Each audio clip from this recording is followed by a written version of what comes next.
આગળ વધીએ બીજા મહત્વના મુદ્દા પર ગુજરાત ફર્સ્ટનું બજર વાગી ચૂક્યું છે અને વાત કરીશું દલાલોનું રાજ ક્યારે પડશે કા। જી હા, ગુજરાતમાં સરકારી સિસ્ટમમાં જો તમારે જાતિનો દાખલો કઢાવો છે, આવકનો દાખલો કઢાવો છે, આધાર કાર્ડનું, પાન કાર્ડનું કંઈ પણ કામ છે, જન્મ મરણનો દાખલો કઢાવવો હોય તો તમારે 7 કોઠા વિંધવા પડે। પરંતુ જો તમારી જોડે એજન્ટ છે તો તમારે કોઈ અગ્નિ પરીક્ષા નહીં આપવાની, કોઈ તમારે એવું હેરાન નહીં થવાનું। પૈસા ફેક તમાશા દેખ એવી સિસ્ટમ ચાલી રહી છે અને એ જ સિસ્ટમનો એક વિડીયો વાયરલ થયો છે। ક્યાંનો વિડીયો છે?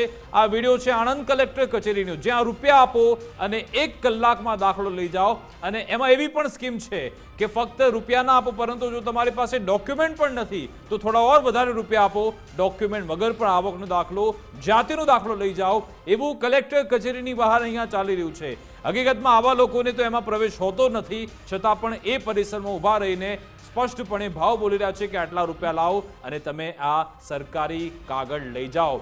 આ સીધો જ આપણી સિસ્ટમ પર સવાલ છે કે આવા એજન્ટો કેવી રીતે આપણી સરકારી સિસ્ટમ પર આવી થઈ રહ્યા છે અને વારંવાર પ્રસ્થાપિત થાય છે કે જો તમારી સાથે એજન્ટ છે તો જ કામ થશે, એજન્ટ વગર આવ્યા તો હેરાન થવાનું નથી, સમય બગડવાનું નથી। આ તો સીધો સવાલ વ્યવસ્થા ઉપર એ રીતે છે કે એમણે પોતાના કબજામાં રાખી છે વ્યવસ્થાને, કેમ કે કહી રહ્યા છે ને કે તમે 2500 રૂપિયા આપો અને કોઈ દસ્તાવેજ નહીં, એટલે ડોક્યુમેન્ટેશનની પણ જરૂર નથી। તમારે દાખલો કઢાવવો છે તો ખાલી નામ આપી દો, તમારા નામનો દાખલો બની જશે જો તમે 2500 રૂપિયા આપશો તો। આ રીતે એમણે આખી સિસ્ટમને કાબૂમાં લઈ લીધી છે। આ કોઈ એક દલાલની વાત નથી કે જેનો આ વિડીયો બન્યો।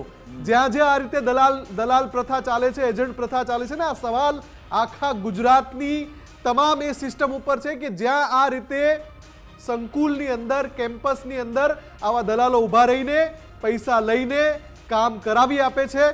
ફરી એક વખત સવાલોના ઘેરામાં સિસ્ટમ એટલા માટે છે કે એક સમયે ગુજરાતમાં કહેવાતું હતું કે એજન્ટ પ્રથાથી કામ થાય છે। ફરી એકવાર આપણે ત્યાં સર્કલ પૂરું થઈ ગયું છે અને ફરી પાછા ત્યાં આવી ગયા હોય એ પ્રકારના દ્રશ્યો જોવા મળે છે। ફરી એકવાર શું ગુજરાતને એજન્ટ પ્રથામાં ધકેલવાનું છે? અને જો ન ધકેલવાનું હોય તો પછી આવા દ્રશ્યો કોની રાહે બને છે ભાઈ? અને જ્યારે આ વિડીયો જ્યારે બની જાય, જ્યારે વાયરલ થાય, એના ઉપર સવાલો ઉઠે એટલે કલેક્ટર કહે છે કે હા, આ કલેક્ટર કચેરીનો છે તો સાહેબ તમારા ધ્યાનમાં પહેલા કેમ નથી આવતું?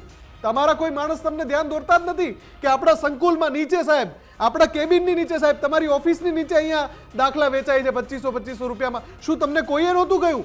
જ્યારે આ વિડીયો બન્યો ત્યારે જ ખબર પડી। એટલે આખી વ્યવસ્થા સવાલના ઘેરામાં છે અને જેમની જવાબદારી છે એ જવાબદાર અધિકારી પણ સવાલના ઘેરામાં છે, કેમ કે એમની જાણ વગર આ થતું હોય એવું માનવામાં આવી જ ન શકે। આ રીતે જ્યારે સંકુલની અંદર આ રીતે પૈસા લઈને કોઈ પણ સરકારી કામકાજ થતું હોય અને ગરીબ માણસ લાઈનમાં ઊભો રહીને હેરાન પરેશાન થતો હોય તો સાહેબ એ તમારી જવાબદારી છે, તમારો વાંક છે, તમે એમાં દોષિત છો।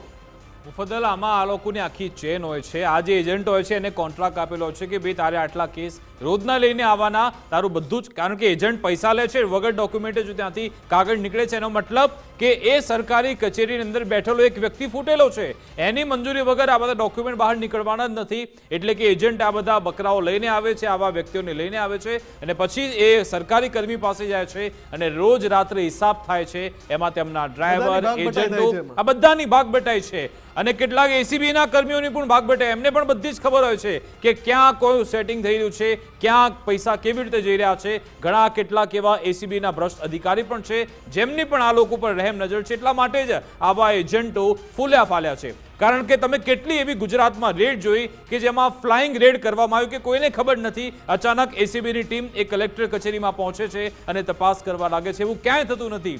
જો એવું કરવામાં આવ્યું હોત તો કદાચ આવી એજન્ટ પ્રથા ચાલતી જ ન હોત, પરંતુ તેરી બી ચૂપ ઓર મેરી બી ચૂપ થઈ રહ્યું છે।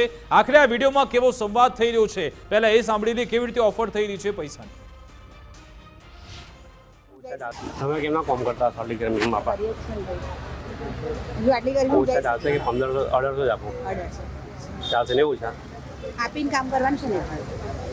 કંઈક આપી સમજો। અત્યારે ના હોય તો અત્યારે ઓછા આપો, પણ પછી દાખલો લેવા હોય ત્યારે પૂરા કરવા પડશે। કેટલા આપો તમે? જે આપવા ચલો વાંધો નહીં, 1800 આપી દો। ઓછા લેવાય તો ઓછા કરો ને, વાંધો નહીં હોય। આપીને કામ કરવાનું ને? આ તો પેલું કેવું કે હોસ્પિટલમાં જાય તો હું એટલે હોસ્પિટલમાં ને કામ લાગે ને। 2500 રૂપિયા લઉં। બરાબર, આ તમારા હોસ્પિટલ જ છે ને એટલા માટે, બાકી 2500 રૂપિયા દાખલાના લો 1 કલાકમાં આપી દઉં ને। આવી રીતે એક સમયમાં કોઈ જગ્યા પર સિક્કો મારવા નહીં જવાનું, નગરપાલિકાનો દાખલો લેવા નહીં જવાનું, 2500 રૂપિયા ફી લો। બરાબર। તમારે દેખતા જ પેલા ભાઈ સાથે વાત કરતી હતી જોઈ ખબર લે સાહેબ ગણ લેજો હેરાન થઈ ગયા યાર તમે કાલે ને કાલે કયો હતા આવું કે અત્યારે પતી ગયો હતા તો પછી હું હેરાન ના થયો જ ને પણ કેમ તમે કાલે ઉભા ક્યાં રહ્યા છો તો વિડીયો સામે આવ્યો છે, તમે જોયું કે તેમાં કેવો સંવાદ થઈ રહ્યો છે, 1800 રૂપિયા 2500 રૂપિયા, એટલે સરેઆમ આપણી સિસ્ટમના ધજાગરા ઉડી રહ્યા છે, કેવું એજન્ટ રાજ ચાલી રહ્યું છે એનો એક બોલતો પુરાવો છે. અને લાલિયાવાડીનું ભાવપત્રક છે. બિલકુલ. અને આ કલેક્ટરે, આણંદના જે કલેક્ટર છે તેમણે પણ આ બાબતે સ્પષ્ટતા કરી કે હા મેં પણ જોયું છે ને વિડીયો કલેક્ટર કચેરીનો છે, અને હવે તેમણે કહ્યું છે કે આ બાબતે ફરિયાદ નોંધવામાં આવશે, એટલે કે મીડિયામાં આવે ત્યારે તમને ખબર પડશે કે તમારી ઓફિસની બહાર આવી રીતે એજન્ટો ફરી રહ્યા છે, લોકોને છેતરી રહ્યા છે. જે કામ તમારી જવાબદારી છે, લોકોને આવકના પ્રમાણપત્ર કે જાતિના પ્રમાણપત્ર વિના મૂલ્યે તમારે કાઢી આપવાનો હોય, શા માટે એ લોકોને 1800-2500 રૂપિયા આપવા પડે છે? એનો મતલબ કે આ તમારી પણ નિષ્ફળતા છે. ખેર, કલેક્ટર તરફથી શું કહેવામાં આવ્યું તે પણ સાંભળી લીધું. વિડીયો મેં પણ જોયું છે, કલેક્ટર કચેરીની કમ્પાઉન્ડનો જ છે. કલેક્ટર ઓફિસમાંથી છેલ્લા આઈ થિંક 1.5 વર્ષથી એક જાહેરનામું પણ સતત બહાર પાડવામાં આવે છે કે કલેક્ટર કચેરીના પ્રિમાઇસીસની એક સર્ટન ત્રિજ્યાની અંદર કોઈ પણ પ્રકારના ટાઉટ્સ એજન્ટ્સ વગેરે આવી કામગીરી જો ધ્યાને આવશે તો ફરિયાદ ભૂતકાળમાં પણ 9 જેટલા ટાઉટ સામે ફરિયાદ નોંધાવવામાં આવી છે.